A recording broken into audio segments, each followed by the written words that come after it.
না, দাদা শুয়েছিল, দাদি বসেছিল আর আমিও বসেছিলাম। তারপরে কি হলো হঠাৎ? তারপরে আমি ওই দিক দুটো দরজা ওই দিকটা খুলতে গেছিলাম, আর উঠেছি আর দেখছি সব মাটি পড়ে গেল। আমার ওপরও মাটি পড়েছিল, কিন্তু আমি ওই দরজাটাকে খুলে বেরিয়েছি। আর লোকজন এসেছিল? তারা তোমাকে উদ্ধার করলে? না, আমি একাই বেরিয়েছিলাম। বেরিয়েছে কি করলে? কাউকে ডেকেছিলে?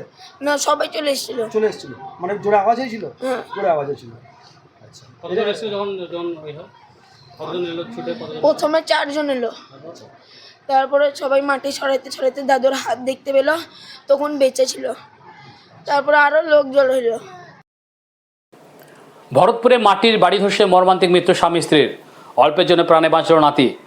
মুর্শিদাবাদের ভরতপুরে দুপুর 12:30 নাগাদ শুক্রবার জুমা নামাজের সময় আচমকা মাটির বাড়ি ধসে মর্মান্তিক মৃত্যু হলো স্বামী ও স্ত্রীর। ঘটনাকে কেন্দ্র করে ব্যাপক চাঞ্চল্য ছড়িয়ে পড়ে মুর্শিদাবাদ জেলার ভরতপুর শেখপাড়া এলাকায়। শেখপাড়া মসজিদের পাশেই এই দুর্ঘটনা ঘটে। স্থানীয় সূত্রে জানা যায়, জুমা নামাজের সময় আচমকা বিকট শব্দ শুনতে পান এলাকার মানুষ। ছুটে এসে দেখা যায় একটি মাটির বাড়ির দেওয়ালের মাটির পাড়ন ধসে পড়েছে এবং সেই ধ্বংসস্তূপের নিচে চাপা পড়েছেন বাড়ির বাসিন্দা সৈয়দ মানোয়ার আলী ওরফে আলম এবং তার স্ত্রী জাহানারা বেগম। ঘটনার সময় তাদের ঘরে ছোট্ট নাতিও ছিল। বাড়ি ধসে পড়ার সময় সে কোনো ক্রমে ধ্বংসস্তূপের বাইরে বেরিয়ে আসতে সক্ষম হয়। সে খবর ছড়িয়ে পড়তে ঘটনাস্থলে ভিড় জমান স্থানীয় বাসিন্দারা। খবর দেওয়া হয় পুলিশ ও দমকল বাহিনীকে। উদ্ধার কাজে নামে কান্দি থেকে আসা দমকল বাহিনী, পাশাপাশি ভরতপুর থানার পুলিশ ও ভরতপুরের এসডিপিও ও থানার ওসি সহ পুলিশের একটি বিশাল বাহিনী ঘটনাস্থলে পৌঁছায়। স্থানীয় বাসিন্দারা উদ্ধার কাজে হাত লাগান। প্রায় 1 ঘন্টার চেষ্টা পর প্রথমে ধ্বংসস্তূপ থেকে উদ্ধার করা হয় সৈয়দ মনোয়ার আলী ওরফে আলমকে, তবে ততক্ষণে তার মৃত্যু হয়েছে। এরপর আরও প্রায় 1 ঘন্টা ধরে তল্লাশি ও উদ্ধার অভিযান চালানোর পর উদ্ধার করা হয় তার স্ত্রী জাহানারা বেগমকে। তিনি ততক্ষণে প্রাণ হারিয়েছেন। উভয়কে অ্যাম্বুলেন্সে করে ভরতপুর হাসপাতালে পাঠালে কর্তব্যরত চিকিৎসক তাদেরকে মৃত বলে ঘোষণা করেন। একই সঙ্গে স্বামী স্ত্রীর মৃত্যুর ঘটনায় এলাকায় নেমে এসেছে শোকের ছায়া। দুর্ঘটনার খবর পেয়ে ঘটনাস্থলে মানুষের ভিড় উপচে পড়ে। কীভাবে আচমকা মাটির বাড়িটি ধসে পড়লো তা খতিয়ে দেখছে প্রশাসন ও পুলিশ। মৃতদেহ দুটিকে ময়নাতদন্তের জন্য কান্দি মর্গে পাঠানো হয়েছে। আপনারা দেখলেন যে এখানে যে বাড়িটা ছিল সৈয়দ মানোয়ার আলীর মাটির বাড়ি, দোতলা মাটির বাড়ি ভেঙে পড়েছিল। সাথে সাথে আমরা প্রশাসনের যারা আছে, police plus local administration BDO অফিসের লোকজন বা ফায়ার ব্রিগেডের সবাই আমরা তাড়াতাড়ি এসে ডিএমজি টিম সবাই এসে 1 ঘন্টার মধ্যে রেস্কিউ করেছি। এবং সর্বোপরি আমি এখানকার যে লোকাল লোকজন যারা আছে, যারা আমাদের সঙ্গে তাদের জীবনও বিপন্ন করে, যে 3 জনের মধ্যে প্রথমে ঢুকে গেছিল, একজন বাচ্চা সে ওখান থেকে রেস্কিউ হয়ে আসে, আর 2 জন পরে আমরা রেস্কিউ করি। এই 2 জনকে রেস্কিউ করার ক্ষেত্রে আমাদের যে প্রশাসনের যে টিম আছে তার সঙ্গে এখানে লোকাল লোকজন যেভাবে হাত লাগিয়েছে, তাদের কোনো রকম কোনো কথার প্রশংসা করে শেষ করা যাবে না। তো আমি তাদেরকে ধন্যবাদ দিচ্ছি। কোন টিম সহযোগিতা করলো আপনাদের? এখানে আমাদের পুলিশের টিম ছিল, সেটা দেখছেনই প্রথম থেকেই, সঙ্গে বিডিও অফিসের লোকজন ছিল, সঙ্গে ফায়ার ব্রিগেডের লোকজন ছিল, ডিএমজি টিম ছিল, সব ছিল লোকাল লোক। সাধারণ মানুষের সহযোগিতা কতটা পেলেন?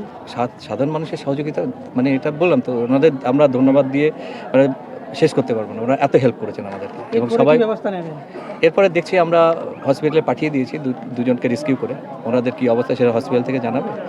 এর পরবর্তীকালে আমরা বিডিও সাহেবের সঙ্গে কথা বলছি কীভাবে কী। এই যে বাড়ির অবস্থা দেখলাম, এটা তো আবার পরবর্তীতে দুর্ঘটনা ঘটতে পারে। আমরা দেখছি ওটা বাড়িটা কী করা যায় সেই ব্যাপারে আমরা আলোচনা করছি। আমরা সব ঊর্ধ্বতন কর্তৃপক্ষের সঙ্গে কথা বলে আমরা দেখছি। স্যার আমার 2 ঘন্টা হয়ে গেল স্যার। 2 ঘন্টা কি করছিলেন তখন? এখন স্যার মাটির ভিতরে ভরা ছিল স্যার। আপনি কি করছিলেন? আমরা হেল্প করছিলাম, মাটির সরা ছিল। না, আপনি কোথা থেকে আসলেন? স্যার আমার বাড়ি থেকে। কিভাবে শুনলেন? স্যার পাড়ার লোকে শুনেছি, মোটরসাইকেল নিয়ে দৌড়ে এসেছি। আচ্ছা, এসে কি দেখলেন? ঘরে কাজে লেগে গেছি। এসে কি দেখলেন? এসে স্যার মাটির অন্দরের ভিতরে ভরা ছিল, মাটি সরে স্যার আমরা যাহে করে। কজন ছিল? 4 জন ছিলাম স্যার। ভিতরে 2 জন ছিল স্যার, একটা মেয়ে একটা ছেলে। আপনারা যখন দেখলেন কি অবস্থা? শোনা যাচ্ছে একজন শিশুও ছিল। না স্যার, শিশু দেখতে পাইনি। ছিল স্যার, আগে বেরিয়ে গেছে। 2 জন মাটি চাপাতে একদম পড়েছিল স্যার। ভিতরের মধ্যে ভরা ছিল। আমরা 2 ঘন্টা ধরে মাটি সরি যাহে করে স্যার উদ্ধার করে হসপিটাল পাঠাচ্ছিল। তখন কটা বাজছিল? তখন স্যার 12:30 স্যার। এসে কি দেখলে? প্রথমে এসে দেখলাম আলম মিয়া ঢাকা ছিল। আচ্ছা, আলম মিয়া ঢাকা ছিল, আলম মিয়া চিন্তাও ছিল। জেসিবি এখন স্টপ করে, জেসিবি আলম মিয়া বেঁচে ছিল, আলম মিয়া পানি খেয়েছে, নিঃশ্বাস নিচ্ছে, সব কিছু আঘাত ঘন্টা পর আলম মিয়া মারা গেছে। তার আগে 1 ঘন্টা 2 ঘন্টা পর এখান থেকে যারা আছে কিভাবে ফাঁকা করে দিন, ঢুকলাম, এখান থেকে ফাঁকা করে দিন। এই আমাদের যারা প্রশাসন হিসেবে এখান থেকে জায়গা ফাঁকা করে দিন। আলম মিয়ার নিঃশ্বাস ছিল। আচ্ছা আচ্ছা। দিয়ে সরানোর এখানকার পরে যারা লোকাল চার কাবারিতে পাঁচজন ঢাকা আছেন, ছিল, কাবারিতে ঢাকানো আমরা বলবো আলম মিয়া ওখানে আপনি কিভাবে খবর পেলেন? আমি ওর পুতা চিল্লাই ছিল আর শত কিছু ছিল, আমি নামাজ আপনি এসে কজনকে দেখেছিলেন তলায়? আমি যখন আসি তখন দুজনে ছিল, আমি ছিলাম আর একজন ছিল। চাপা পড়ে কজন ছিল? চাপা পড়ে চাপা পড়ে একজনকে দেখতে পেয়েছি, পরে একজনকে ফের উদ্ধার হয়েছে। নাম কি, ওদের নাম কি নাম জানেন? আচ্ছা কি 2 ঘন্টা পর